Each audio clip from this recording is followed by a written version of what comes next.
Hello students, ये class 10th के English का अनसॉल्व पेपर है सन 2026 का।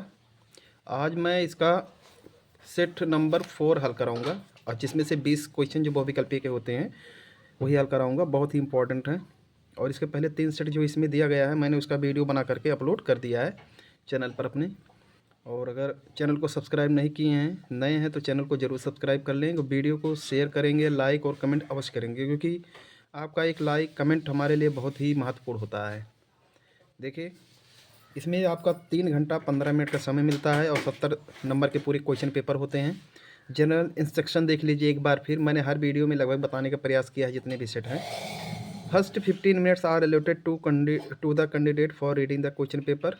क्वेश्चन पेपर पढ़ने के लिए कैंडिडेट को 15 मिनट दिए गए हैं, निर्धारित किए गए हैं। ऑल क्वेश्चन ऑल कंपलसरी, सभी प्रश्न जो है कंपलसरी अनिवार्य है करना। This question paper is divided into 2 parts. ये प्रश्न पत्र 2 भागों में बांटा गया है, पार्ट ए और पार्ट बी में। इंस्ट्रक्शन निर्देश चौथा देख लीजिए। Part A consist of 20 multiple choice questions of 1 mark each. जो पार्ट ए में दिया गया है 20 नंबर के बहुविकल्पीय का प्रश्न है, प्रत्येक का 1 अंक है। That have to be answered on OMR answer sheet, जिसका जवाब हमें जो है OMR सीट पर ही देना है। इसके बाद पांचवा देख लीजिए। For part A read the question wise instruction and mark your answer on the given OMR seat. कह रहा है कि part A read the question paper, question wise instruction. कह रहा पार्ट ए में पढ़ो क्वेश्चन वाइज इंस्ट्रक्शन, प्रश्न पर दिए गए निर्देश को पढ़ो। And mark your answer on the given OMR sheet, और answer and mark your answer, अपने उत्तर को मार्क करो, चिन्हित करो, ऑन द गिवन दिए गए OMR सीट ओनली, केवल OMR सीट पर ही। Do not erase or cut or use. कह रहा डू नॉट इरेज, मिटाना नहीं है दोबारा इसको करने के बाद, कट काटना भी नहीं है। यूज व्हाइटनर और ह्यूटनर का भी प्रयोग नहीं करना है, डोंट मिस किया तो मत। On the OMR sheet, OMR sheet पर, आफ्टर आंसरिंग, उत्तर देने के बाद। छठवा देखिए। Mark of the questions are mentioned against them. सभी प्रश्नों के जो है अंक जो है उसके सामने मेंशन कर दिया गया है, वर्णन कर दिया गया है। Part B consist of descriptive type questions of 15 marks. और पार्ट बी में 50 अंक के जो भी क्वेश्चन है उसका वर्णनात्मक मतलब लिखने वाले प्रश्न रहेंगे। और 8वें में देखिए। All the questions part B are to be attempted. Part B के सभी प्रश्न को अटेम्प्ट करना है, मतलब हल करना है। अब पार्ट ए का पहला क्वेश्चन देखिए जिसमें 1 से 3 प्रश्न तक रहेगा। इसी कह रहा है read the following passage carefully. सावधानी पूर्वक गद्य को निम्नलिखित पढ़ो, यानी सावधानी पूर्वक निम्नलिखित गद्य को पढ़ो। And choose the correct option, सही ऑप्शन का चुनाव करो। To answer the following question. To answer means to answer जवाब देने के लिए, द क्वेश्चन मीन्स प्रश्नों का दैट फॉलो जो नीचे दिया गया है। अब देखिए इसका गद्य पूरा समझा दे रहा हूँ, उसके बाद आंसर बता रहा हूँ। अब फ्यू डेज लेटर, कुछ दिनों बाद, प्रेमचंद रिजाइंड। प्रेमचंद ने त्याग पत्र दे दिया। हिज जॉब, अपनी नौकरी से। For inspector of school, school के निरीक्षक का। आफ्टर हैविंग वर्कड, काम करने के बाद। इन द डिपार्टमेंट, इस विभाग में। फॉर 20 ईयर्स, यानी 20 साल। तो यहाँ देख लीजिए, कुछ दिनों बाद प्रेमचंद, यहाँ से उल्टा कहते जाएंगे, 20 साल इस विभाग में काम करने के बाद स्कूल के निरीक्षक के अपनी नौकरी से रिजाइन दे दिया, यानी त्यागपत्र दे दिया।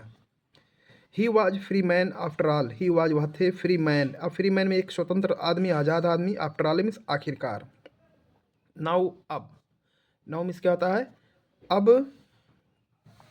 He had, he could write, वह लिख सकते थे, नॉवेल्स, उपन्यास, एंड स्टोरीज, कहानियाँ, अबाउट हिज कंट्री, अपने देश के बारे में। एंड इट्स पीपुल, अपने और इसके लोगों के बारे में। इन हिज बुक, अपने किताबों में। ही इन हिज बुक्स, अपने किताबों में। He dealt with the lifes of peasants and workers. वह किसानों और मजदूरों के या काम करने वालों के जीवन के बारे में जो है, जीवन के बारे में वर्णन किया है, उजागर किया है, वर्णन किया है। He revealed the greed meanness of land moneylenders, landowner, landlords and priest. He revealed, उन्होंने उजागर किया, ग्रीड मीन्स लालच को, मीननेस नीचता को, ऑफ मनी लेंडर, साहूकारों के, लैंड लॉर्ड जमींदारों के, एंड प्रेस्ट और पुजारियों के। वह पुजारियों और जमींदारों, साहूकारों के नीचता और लालच का जो है उन्होंने रिवील किया है। रिवील मतलब उजागर किया है। ले यहाँ से है। ही अटैक्ड द सोशल इविल, उन्होंने सामाजिक बुराइयों पर भी आक्रमण किया है। सोशल इविल मतलब सामाजिक बुराई, लाइक डाउरी जैसे दहेज एंड अर्ली मैरिज और बाल विवाह। ही हेल्ड सोसाइटी रिस्पॉन्सिबल, उन्हें समाज को जिम्मेदार ठहराया है for the sins of women, औरतों के ऊपर पाप का, वह औरतों के ऊपर पाप का जो है जिम्मेदार समाज को ठहराया है। सिन मीन्स क्या था, पाप, और रिस्पॉन्सिबल होता है जिम्मेदार। About home could Premchand right after his retirement, about home किसके बारे में कुड प्रेमचंद लिख सकते थे अपने रिटायरमेंट के बाद। About noble only, about nation only, about people only, about country and its people. देखो ये अबाउट कंट्री इट्स पीपल यहाँ लिखा हुआ है, ये हो जाएगा आंसर।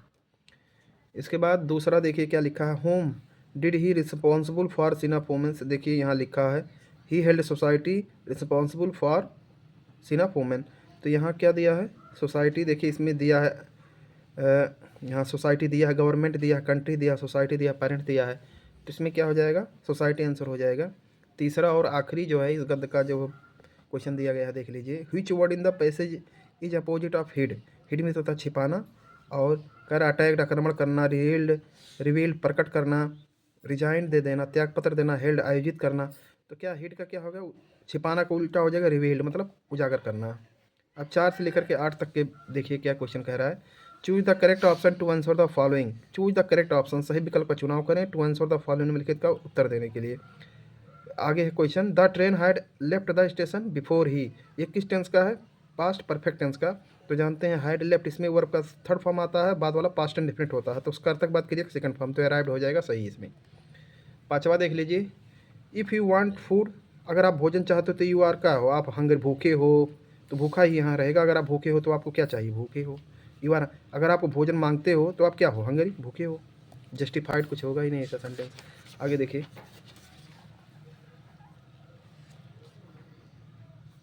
छठवा छठवा में कह रहा है rearrange the following words cluster to make the meaningful sentence. कह रहा है कि सार्थक वाक्य बनाने के लिए जो है निम्नलिखित शब्दों के समूहों को रीअरेंज करो, पुनः व्यवस्थित करो। रीअरेंज मीन्स पुनः व्यवस्थित करो। Are be going to, are we to be going, ये कोई है सेंटेंस ही नहीं है। Are we going to be taught a good lesson by him, तो ये देखिए are we going to be taught a good lesson, क्या हमें पढ़ाना है, क्या are we going to be taught, क्या हमें पढ़ाने पढ़ाया जाएगा, है ना, a good lesson by him उसके द्वारा, ये हो जाएगा। फिर आगे है are you going to taught a good lesson by him, we are taught by him to be good lesson, ये नहीं होगा, बी इसका सही हो जाएगा। क्या हो जाएगा, बी सही हो जाएगा। उसके बाद सातवां देख लीजिए क्या दिया है, कह रहा which of the following word is miss spelled. देखिए अक्लेम लिखा है, अक्लेम क्लासिकल, इसका देखिए असरटेन लिखा है, तो ASCER होता है, यस नहीं इसमें लिखा, यही सही हो जाएगा विकल्प इसका सही। इसके बाद आठवां देखिए, मंकी, मंकी जो are jumping one branch to another, तो फ्रॉम, एक अगर एक जगह से दूसरी जगह की बात होती है तो फ्रॉम का प्रयोग करते हैं, तो फ्रॉम यानी डी हो जाएगा। फिर अगला देखिए गद्य दिया है, इसको पढ़ करके जवाब देना है। ही फेल्ट द सर्टन, उसे पूरा विश्वास था दैट कि his wings would never support him, कि उसके पंख जो है उसका भार नहीं उठा पाएंगे, उसका मदद नहीं कर पाएंगे। सो ही बेंट हिज हेड, सो इसलिए ही बेंट, वह झुकाया हिज हेड अपने सिर को, एंड रन अवे भाग गया, टू बैक, बैक मीन्स वापस भाग गया, टू द लिटिल होल, छोटे छिद्र की तरफ, अंडर लेज चट्टान के नीचे, where he slept at night, जहाँ वह रात के समय सोया हुआ था। इवन व्हेन जब भी, इवन मीन्स भी, व्हेन मीन्स जब भी, each of his brothers and sister, देखिए ईच ऑफ हिज ब्रदर्स उसके प्रत्येक भाई, एंड लिटिल सिस्टर की छोटी बहन, हुज विंग्स वर फार मोर शार्टर, कहीं अधिक छोटे से, दैन हिज ओन, उसके अपने पंख से, रैन टू ब्रिक, किनारे तक दौड़ते थे, फ्लैप्ड हिज विंग्स, अपने पंखों को फड़फड़ाते थे, एंड फ्लीवर, उड़ जाते थे। कोमा लगा तो बोलेंगे, तो ही फेल्ड, तो वह फेल हो जाता था, मस्टर अप, जुटाने में, करेज में, साहस, टू टेक दैट प्लंग, उस छलांग को लगाने में, विच अपेयर्ड, जो लगता था, टू हिम उसे, सो डिस्प्रेड में बहुत निराशाजनक, जो उसे बहुत ही निराशाजनक प्रतीत होता था या लगता था, अपेयर्ड मीन्स प्रतीत होता था, लगता था। अब इसी में उत्तर जो है इसमें पढ़ना है इसी को, उसके बाद उत्तर देना इसी में, पढ़ लिया। द सिगल फेल्ट सर्टन, सीगल को यानी जो पक्षी था उसको पूरा विश्वास था कि उसके पंख उसे कभी सहारा नहीं देंगे, उसका भोर नहीं उठा पाएंगे। सजेस्ट जो सुझाव देते हैं दैट की आई सुझाव देते हैं कि he would come to down, वह नीचे आ जाएगा, इफ़ ही फ्लाइज, वह उड़ेगा।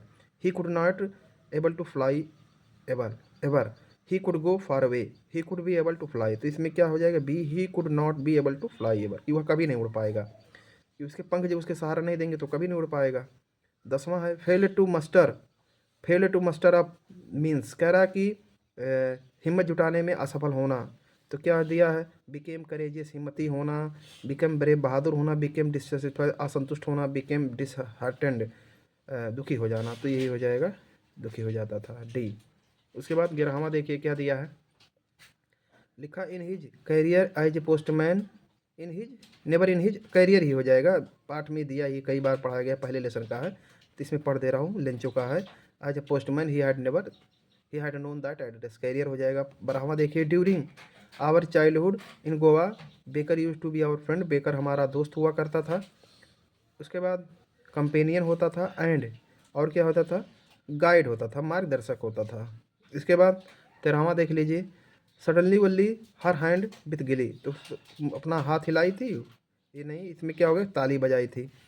अब आगे 13वां के बाद 14वां और 15वां में देखिए पोएम दिया गया है, आपको अर्थ लिखाने की ज़रूरत नहीं है, केवल आप पोएम पढ़ो, आपको अर्थ आंसर तुरंत दिखाई देगा क्वेश्चन पढ़ने के बाद। रीड द गिवन एक्सट्रैक्ट, निम्नलिखित अंश को पढ़ो, and choose the correct option, सही विकल्प का चुनाव करो to answer the following question, निम्नलिखित प्रश्नों का उत्तर देने के लिए। तो देखिए, I sit inside doors open to बरामदा writing long letters in which I scarcely mention the departure of the forest from the house. The night is fresh, the whole moon shines in the sky, still open, the smell of leaves and lichen still reaches the like a voice into rooms. तो क्या लिखा है यहाँ पर देखिए, the what does the poet scarcely mention while writing, जब लिखने का पत्र, बड़े बड़े लिखने पत्र लिखने का काम कर रहा था तो मुश्किल से वो जो है क्या वर्णन करता था। तो स्केर्सली देखो, मेंशन डिपार्चर, अब यहाँ देखिए क्या लिखा है, departure of forest, the beginning of summer, end of summer.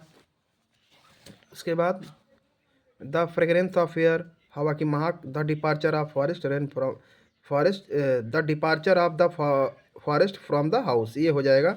आप देख लीजिए पोएम में एकदम स्पष्ट दिखाई दे रहा है, डिपार्चर यहाँ पर लिखा है, departure of the forest from the house, ये हो जाएगा उत्तर, कौन सा, डी हो जाएगा। 15वां देख लीजिए, how does the smell of lips and lichen reach into the poet's room, किस तरह से पहुंचती थी, लाइक ए वॉइस, देखिए आखिरी में दिया ही है, लाइक ए वॉइस, इस स्टेंजा में यहाँ देखिए, science still lichen reach like a voice, तो ये हो जाएगा आंसर इसका भी।